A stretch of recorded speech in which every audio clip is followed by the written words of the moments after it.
L'histoire folle de ce tueur en série qui a tué et séquestré des dizaines de personnes de la plus violente des manières. Voici son histoire dans LHF.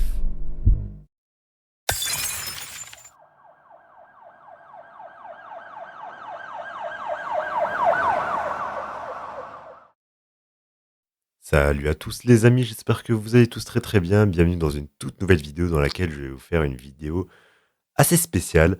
Aujourd'hui, je vais vous faire le tout premier épisode de la série LHF, les histoires folles. Donc si jamais cette vidéo vous plaira, n'hésitez surtout pas à me le faire savoir dans les commentaires. Sur ce, on commence tout de suite. Cette vidéo va être consacrée à l'histoire de John Wayne Gacy. John Wayne Gacy était un tueur en série très controversé dans les années 70 aux États-Unis. Également surnommé le clown tueur, nous allons découvrir la vie de cet homme qui semblait être ordinaire, mais qui cachait une façade très sombre.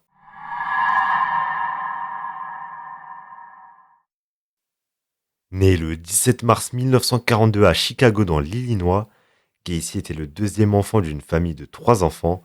Ses parents étaient Marion Helen Robinson et John Stanley Gacy.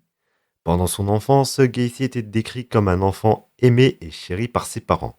Malgré une apparence de normalité, la vie de famille de Gacy n'était pas sans problème.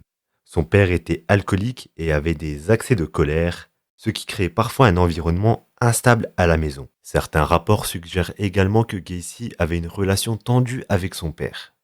Malgré cela, Gacy a quand même connu un certain succès professionnel en tant qu'entrepreneur en construction.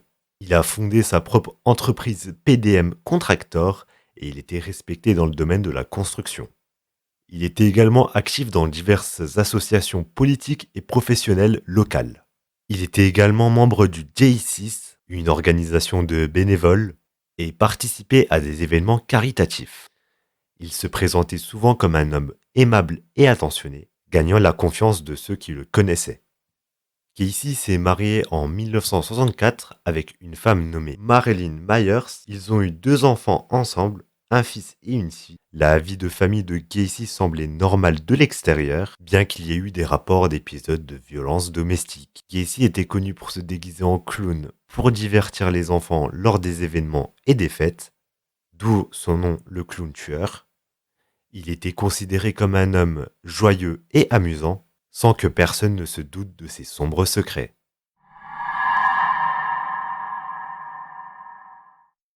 Plongeons maintenant dans les crimes abominables commis par John Wayne Gacy. Entre 1972 et 1978, Gacy a commis une série de meurtres d'adolescents et de jeunes hommes âgés de 14 à 21 ans. Beaucoup d'entre eux étaient des garçons désavantagés ou marginaux. Certains travaillaient dans un milieu de prostitution ou d'autres étaient des fugueurs. Le nombre exact de ces victimes est incertain, cependant on estime qu'il y a au moins 33 personnes qui ont été assassinées. Il utilisait plusieurs méthodes pour attirer ses victimes. Il les attirait notamment dans sa maison en se faisant passer pour un homme d'affaires respecté. Et il proposait des emplois et des opportunités financières alléchantes.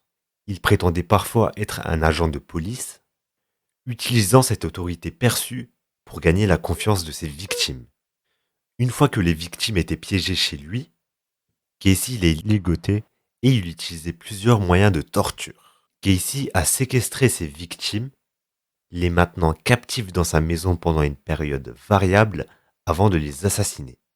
Il les privait de leur liberté et les maintenait sous son contrôle total. Gacy a utilisé des chiffons imbibés d'essence pour étouffer certaines de ses victimes. Il plaçait le chiffon sur leur visage, ce qui provoquait une asphyxie et entraînait leur décès. Dans certains cas, Gacy aurait administré des drogues ou des substances toxiques à ses victimes pour les immobiliser ou les tuer. Les détails précis sur les substances utilisées ne sont pas toujours établis. De plus, Gacy aurait frappé violemment la tête de ses victimes, provoquant ainsi des fractures du crâne et des traumatismes mortels. Il utilisait aussi la strangulation, c'est-à-dire le fait d'étrangler une personne. Outre que l'étranglement à main nue, Gacy a utilisé des garrots pour tuer certaines de ses victimes. Les garrots sont des dispositifs utilisés pour comprimer le cou, ce qui entraîne par la suite l'asphyxie. Certaines victimes ont également été soumises à des actes de violence sexuelle avant d'être tuées. Gacy aurait contraint certaines de ses victimes à avoir des rapports non consentis avec lui.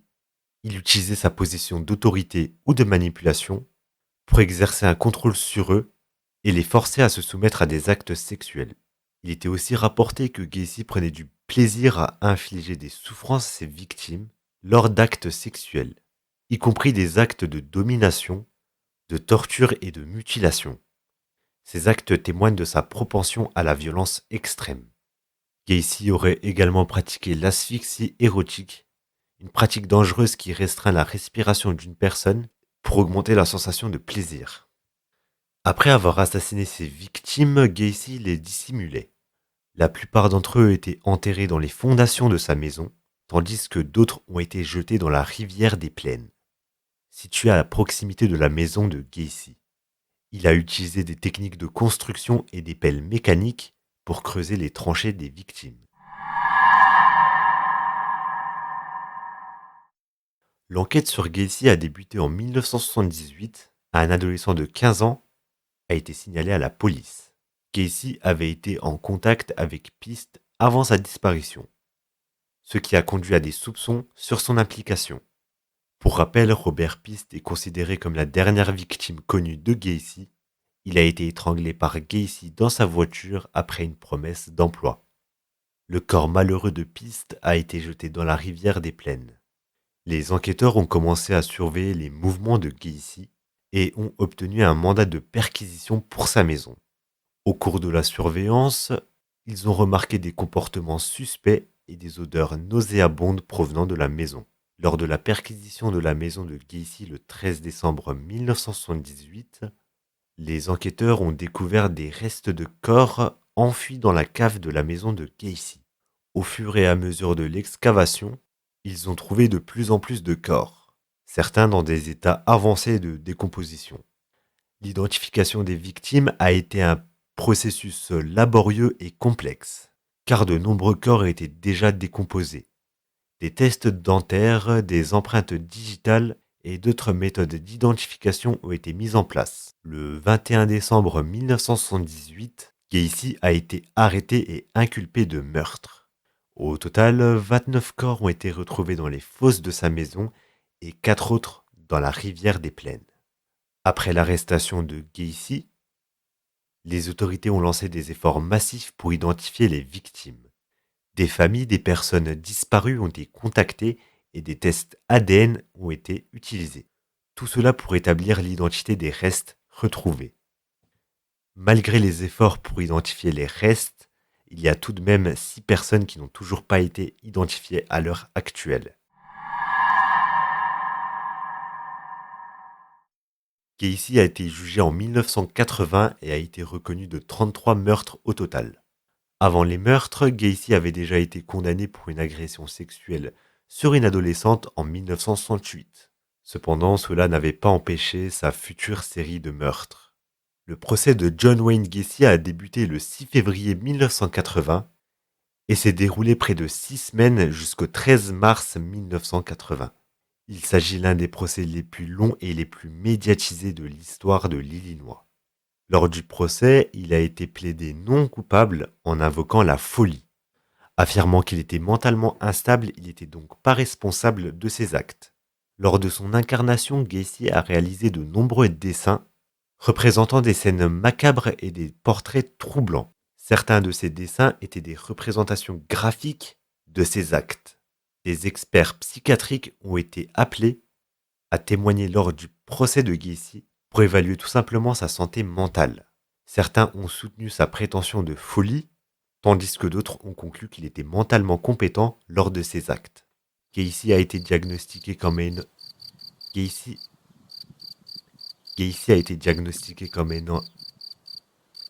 Gacy a été diagnostiqué comme ayant un trouble de la personnalité antisociale, également connu sous le nom de trouble de la personnalité psychopathique.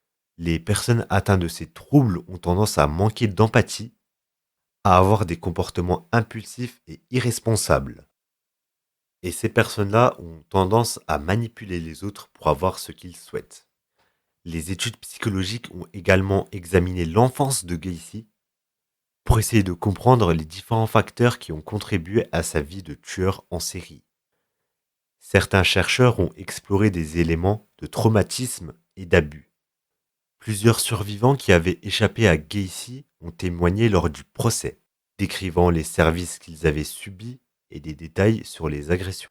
La défense de Gacy a tenté de remettre en question la crédibilité des témoignages en argumentant que les meurtres étaient des conspirations visant à nuire à sa réputation. Au cours de l'enquête, plusieurs personnes ont été accusées de complicité, cependant il n'y avait pas assez d'éléments pour prouver cela. Il a finalement été condamné à la peine de mort. Après plusieurs appels et recours juridiques, John Wayne Gacy a été exécuté par injection létale le 10 mai 1994 à la prison d'État de l'Illinois. Si on se pose la question de pourquoi est-ce que Gacy a commis tous ces crimes, il y a plusieurs hypothèses. En effet, Gacy a été diagnostiqué comme ayant des troubles psychologiques. Certains experts soutiennent que Gacy avait un besoin profond de pouvoir et aussi de contrôle sur les autres, ce qui peut potentiellement expliquer ses meurtres. Gacy avait aussi une déviance sexuelle, ce qui peut aussi expliquer tous ses crimes. L'affaire Gacy a inspiré de nombreux livres, des films et aussi des œuvres artistiques. Le personnage fictif Pogo de Clown, basé sur Gacy, est devenu emblématique et a contribué à la perception de la figure de clown comme étant effrayante et inquiétante dans la culture populaire. Cette affaire a également soulevé des questions de responsabilité sur les autorités locales, car Gacy avait déjà été accusé de crimes sexuels, mais avait échappé à des condamnations. Tout cela a conduit à des réformes des systèmes judiciaires. L'affaire Gacy a suscité l'intérêt des professionnels de psychologie et de la criminologie qui ont examiné le comportement criminel de Gacy. Ces études ont contribué à une meilleure compréhension des tueurs en série. Voilà les amis, on arrive donc à la fin de l'histoire de John Wayne Gacy. J'espère qu'elle vous aura plu. Si c'est le cas, n'hésitez surtout pas à liker, à partager et à commenter en commentaire, ça me ferait extrêmement plaisir. Si cette série vous a plu, n'hésitez pas à me le faire savoir en commentaire. Sur ce, on se dit à la prochaine. Prenez soin de vous, c'était Apo. Et moi, je vous dis à la prochaine. Ciao, ciao.